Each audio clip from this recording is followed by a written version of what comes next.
Ohayou gozaimasu, konnichiwa, konbanwa, ora-ora. Sekarang kita mau balik lagi ke pembahasan soal Digimon. Mungkin ada yang kangen juga nih sama bahasan kayak gini. Kemudian langsung aja kita bahas tentang karakter Tyre Unknown di anime Digimon. Sekarang akan saya jelaskan terlebih dahulu soal Tyre Unknown itu maksudnya apa ya. Jadi sesuai namanya unknown atau tidak diketahui, yang berarti dalam urutan power scaling mereka memiliki tingkat kekuatan yang tidak dapat didefinisikan secara pasti, karena ability yang mereka miliki membuat mereka seolah tidak memiliki batas kemampuan. Mereka bisa menjadi jauh lebih kuat, melebihi karakter lainnya tanpa perlu berusaha terlalu jauh. Seperti contohnya, kamu punya bakat untuk melakukan berbagai aktivitas seperti parkour, memasak, programming, dan lain sebagainya. Bakat bawaan tersebut akan menjadi faktor yang membuatmu lebih unggul dari kebanyakan orang di sekitarmu dalam berbagai bidang. Umpamanya begitu, tapi sayangnya di Digimon meskipun terdapat banyak karakter yang demikian, hampir semuanya wasted potensial. So, tanpa berlama-lama lagi, mari kita bahas karakter Tyre Unknown di anime Digimon. Seperti biasa jangan lupa subscribe biar tahu kapan saya bakal upload lagi guys. Ikuse, Digital Geto, open!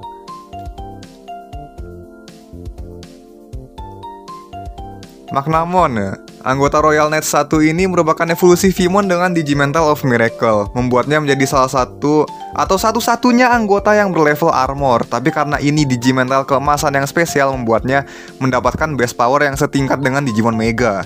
Hal yang sama juga dimiliki oleh Gold Rapidmon dan Gold Vidramon. Kemudian kekuatan apa yang membuatnya berada di Tyre Unknown? Kita fokus Magnamon sekali lagi ya.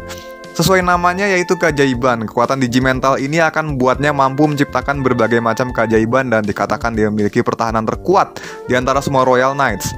Pertahanan ini bukan sekedar pertahanan sempurna seperti Craniamon, akan tetapi dia memiliki armor Chrome Digizoid dan juga dengan kekuatan keajaibannya mampu memberikannya kekuatan untuk melakukan hal-hal yang di luar nalar. Bahkan saat menjadi X antibody, kekuatan keajaibannya pun semakin kuat dan memberinya pertahanan absolut level Huanglongmon dengan Gold Digizoid miliknya. Bahkan di Digimon Chronicle X, harusnya dia bisa aja jadi yang terkuat, tapi tentu saja yang menjadi sorotan adalah Ugudomon X dan Jesmon GX. Jadi ya, dia pinjemin powernya ke Jesmon buat ngalahin Ugudomon X. Gak wasted amat sih, seenggaknya powernya membantu Jesmon. Tapi di Zero tuh, dia malah kasih ini time limit buat berubah, dan energinya tuh terbatas banget. Aduh parah ini dikasih time limit segala ya, emangnya Ultraman. Karena Magnamon juga terhubung sama Wormmon saat itu, dan tanpa Wormmon udah wassalam sama Chimeramon pasti, ya ampun.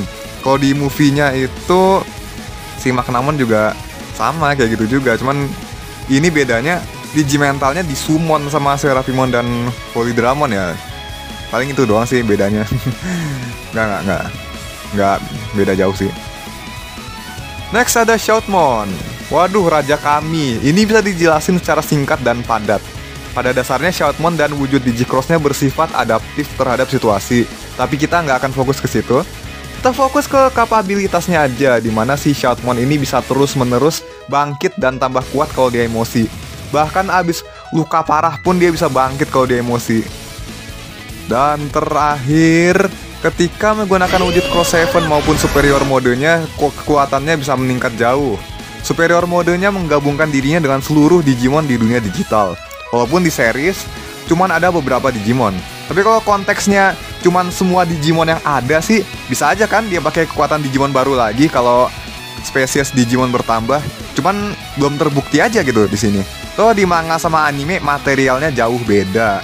Satu hal yang pasti, kalau konsepnya mirip kayak Omazio sih, musuhnya udah pasti wassalam. Soalnya dia bisa jadi lebih kuat dari siapapun gitu kan, tanpa batasan yang pasti.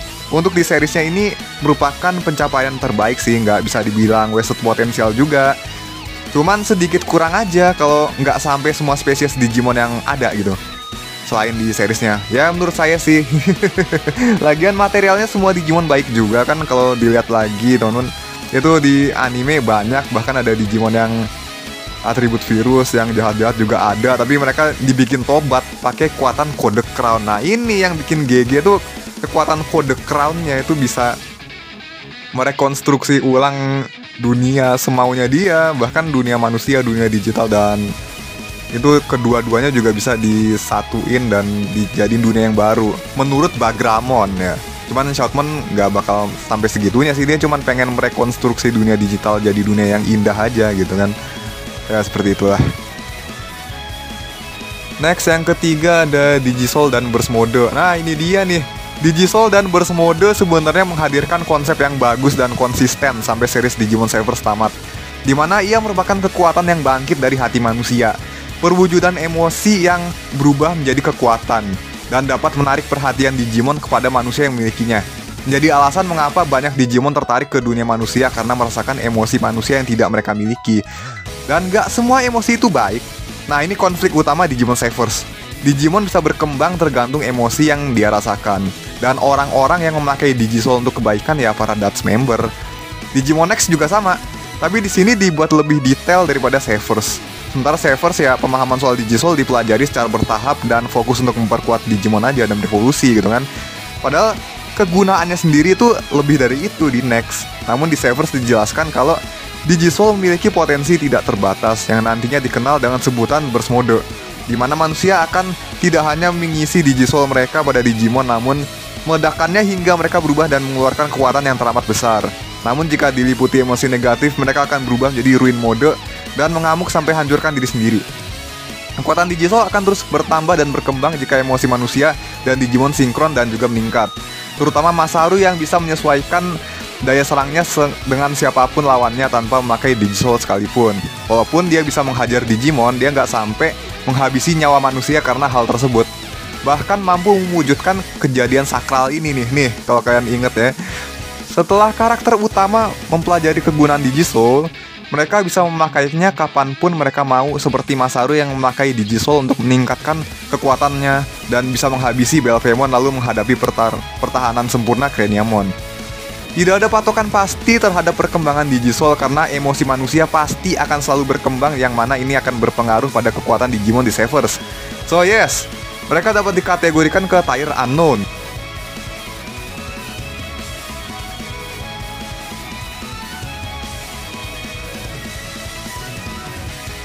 Next, yang keempat, Apocalypse. Nah ini satu ini bener-bener wasted potensial sih. Kekuatannya salah satu yang paling bagus padahal di kategori villain. Jadi Apocalypse ini adalah Digimon Mega atau Ultra beratribut virus tapi jenisnya unknown. Dia memiliki passive ability yang membuatnya mampu mengacaukan ruang dan waktu hanya dengan eksistensinya saja. Dan juga memberi kekuatan pada Dark Masters agar dapat merekonstruksi dunia dengan keberadaan mereka berempat. Itu pun masih sebagian kecil dari kekuatannya Apocalypse aja. Selain itu, dia adalah perwujudan dari kesedihan para Digimon yang mati di tengah proses evolusi. Jadi dia terwujud dari kesedihan itu. Merepresentasikan dirinya sebagai ruang kegelapan tiada batas dan wujud avatar yang masif dan mirip planet itu dengan tangan-tangannya yang besar itu ya. Dia memiliki kekuatan untuk menenggelamkan seluruh ruang, waktu, dan realitas ke dalam kegelapan miliknya sendiri dan menjadikan semuanya sebagai satu kesatuan, yaitu kegelapan dirinya. Singkatnya, di anime, dia hampir menelan kedua dunia dalam kegelapannya, bahkan menghapuskan eksistensi anak-anak terpilih dan Digimon, lalu dikirim menuju tempat data dibuang. Dia bisa memakai semua jurus Digimon musuh mereka. Secara gamblang, Apocalypse adalah wujud dari kesedihan dari para Digimon yang mati dan dikalahkan anak-anak, membuatnya menjadi suatu eksistensi yang abstrak sekaligus non-existent.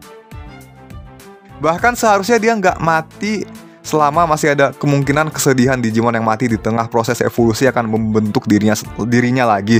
Sementara si Apocalypse ini udah ada sejak lama. Dan kalau dia udah ada sejak lama, harusnya dia kok bisa punya jurusnya Devimon sama Famdemon ya. Berarti kan itu kebetulan aja kesedihannya si Devimon dan Famdemon itu masuk dan jadi bagian dari Apocalypse juga gitu kan.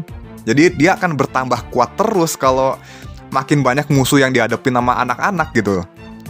Kebayang kan jadinya kalau Digimon makin banyak jenisnya dan kesedihan mereka berkumpul menjadi Apocalypse lagi gitu kan. Selama masih ada kemungkinan kesedihan Digimon yang mati di tengah proses evolusi, dia akan terbentuk lagi. Jadi kebayang dia bisa sekuat apa, jurusnya bisa apa lagi, coba tambah banyak dan ngerepotin lah pokoknya. Tapi di Adventure kalahnya gitu doang. Ledakannya Granite Big Bang-nya disegel di G-Vice. Kegelapannya masih ada, tapi ditimpa sama penciptaan ulang dunia.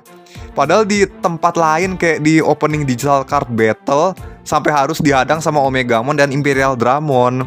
Ya sebenarnya sih opening dari game itu nggak bisa dipatok buat power scaling sih, karena cuman visual doang. Tapi dari situasinya sih visualnya cukup masuk akal ya. Apocalypse harus dilawan sama 2 Digimon hebat itu. Terus di movie Tamers itu dia sampai dikejar Omegamon kan, dari Universe Adventure ke Universe Tamers. Terus dia berubah jadi Mepismon dan dilanjut Gulfmon. Kalahnya sama 3 Ultimate doang. Ya udahlah, non canon ini. Tapi ini membuktikan dunia Digimon yang luas dan kompleks saling terhubung gitu, teman-teman. Aduh, pusing ya. Buat part 1 ini penutup aja deh. Gamamon, ya jelas sih. Kenapa Gamamon aja nggak sama yang lain? Karena seriesnya sendiri masih punya banyak hal yang belum terpecahkan mengenai Gamamon dan planet asalnya. Ditambah dia sendiri Digimon yang sangat kuat dibanding beberapa Digimon lainnya di dunia digital. Bahkan Glus Gamamon bisa mengalahkan Digimon berlevel Ultimate tanpa bersusah payah dan serius. Soal evolusinya yang baik karena hero itu juga masih bisa lebih kuat tergantung sinkronnya ya.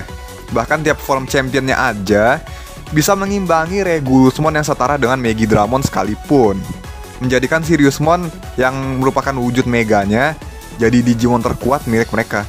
Terus coba lihat evolution line Gamamon sampai Jogress, teman-teman. Masih ada 2 wujud lagi yang belum ditunjukin, tapi kita bisa tahu keduanya adalah wujud yang sangat berbahaya, amat sangat berbahaya. Jika Arcturusmon memiliki kekuatan untuk menginfeksi lebih banyak Digimon dengan GRB, dan juga para Digimon dan GRB nantinya akan berevolusi menjadi dirinya berdasarkan profilnya, kebayang bahayanya gimana, teman-teman. Itu Regulusmon aja udah kayak gitu, bisa nyebarin GRB, dan Arcturusmon jurusnya menginfeksi GRB secara langsung dan memusnahkan lawannya. Aduh, bahaya, cok.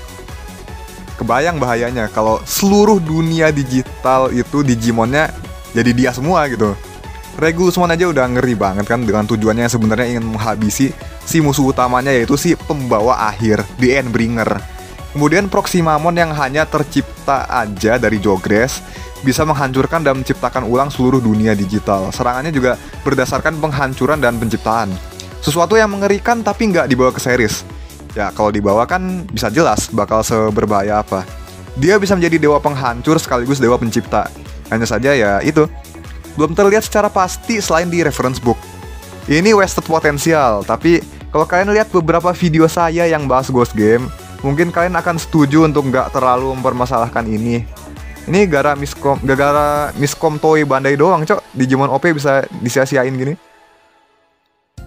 Ya, soalnya plotnya dari Toei itu udah selesai sampai Regulusmon aja gitu kan. Sementara si Bandainya ini belum infoin kalau ada Arcturusmon sama Proximamon. Aduh, ya udahlah. Ya, namanya juga masalah di balik layar ya. Ini infonya dari teman saya sih, di video selanjutnya ada kok. Selanjutnya sebelumnya, Pak. Aduh, salah ngomong lagi. Ya, jadi itulah teman-teman untuk part 1 dari Digimon Tyre Unknown yang ada. Soalnya ini banyak banget sih. Aduh, kalau harus semuanya saya nggak sanggup, teman-teman. Kalau kalian suka, kalian bisa tulis di kolom komentar. Dan kalau kalian ada sesuatu yang pengen dibahas mungkin terkait dengan Tyre Unknown ini, kalian bisa tulis di kolom komentar aja, teman-teman. Oke, makasih teman-teman sudah menonton video kali ini. Seperti biasa jangan lupa like, comment, share, dan juga subscribe-nya. Tekan loncengnya supaya kalian bisa tahu kapan saya bakal upload lagi. Dan ternotif terus ya. Hai, Rokuroren Otskare. See you.